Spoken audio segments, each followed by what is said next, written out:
یمن کے علاقے سے ڈاکو ایک چھوٹے بچے کو اٹھا کے منڈی میں بیچ دیتے ہیں. وہ بچہ بکتے بکتے بکتے سیدہ خدیجۃ الکبریٰ ام المومنین، اس امت کی پہلی ماں سیدہ خدیجۃ الکبریٰ رضی اللہ تعالیٰ عنہ اس کو خرید کے لے آتی ہیں. اور جب ان کا نکاح حضور سے ہوتا ہے تو وہ حضور صلی اللہ علیہ وسلم کی خدمت کے لیے حاضر کر دیے جاتے ہیں. زید ابن حارثہ رضی اللہ تعالیٰ عنہ بچے ہیں، ماں باپ عزیز و اقارب یمن کا چپا چپا ڈھونڈ رہے ہیں، منڈیوں میں جا رہے ہیں، شہروں کے شہر ڈھونڈ رہے ہیں ہمارے بیٹے کا کیا بنا. آخر اطلاع ملی آپ کا بیٹا زید اس وقت مکہ مکرمہ کے ایک شریف شخص کے پاس ہے جو نہایت با اخلاق ہے، جو بہت خوبصورت کردار والا ہے، جو بہت ہی خوبصورت اخلاق و صفات کا مالک ہے. جاؤ، ہو سکتا ہے تمہیں تمہارا بیٹا مل جائے. باپ اور چچا یمن سے مکہ مکرمہ میں آئے ہیں، حضور اقدس صلی اللہ علیہ وسلم کی خدمت میں حاضر ہوئے ہیں. بتایا ہمارا بیٹا ہے، ہمارا بھتیجا ہے، سنا ہے آپ کی خدمت میں ہے. اسے بچپن میں اٹھا کے اغوا کاروں نے بیچ دیا اور شاید آپ کے پاس ہے.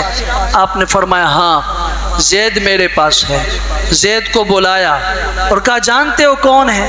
تو آپ سوچئے تو صحیح، ایک معصوم بچہ جب ماں باپ سے بچھڑ جائے اور اسے ایسے ظالمانہ طریقے سے ڈاکو اٹھا کے لے جائیں جن کے پاس کوئی دل نہ ہو، جنہوں نے کبھی بچوں کا رحم نہ سیکھا ہو، اگر ان کے دل میں رحم ہوتا تو وہ کسی بچے اور ماں کے اندر جدائی کرتے، وہ ماں اور بیٹے کے بیچ میں جدائی کرتے. رحم سے خالی لوگوں کے پاس جو بچہ رہا ہو، آج جب سامنے باپ اور چچا ہیں وہ تو لپٹ جائے ان کے ساتھ، رو رو کے برا حال کر دے.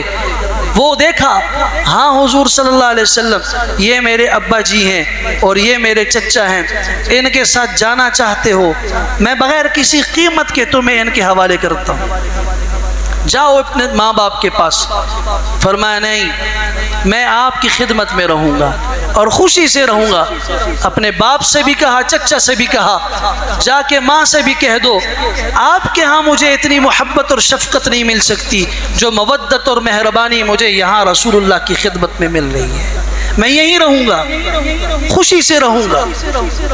سبحان اللہ، محبت ہے تو باپ اور چچا کو واپس کر دیا، ماں کے پاس نہیں گئے، ساری زندگی حضور اقدس صلی اللہ علیہ وسلم کی خدمت میں رہے.